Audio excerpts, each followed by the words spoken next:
jums nereiks nei pieštuko, nei lapelio, nei sąsiuvinio, jums reikės tik savo 10 pirštų.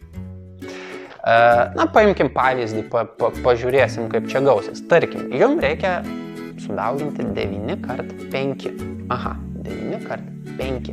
Susirandat 5 pirštą, jį užlenkiat ir suskaičiuojat pirštus iki užlenkto piršto.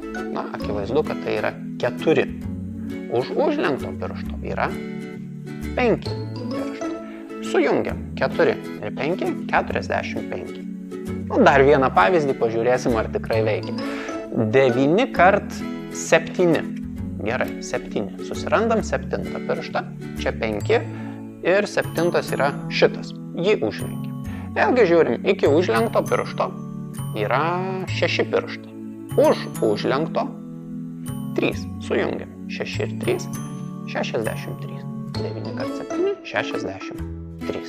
Tai vat vienas iš būdų, kuris tikrai veikia su daugyba iš 9. Kam nesiseka, naudokit jį ir džiaukitės.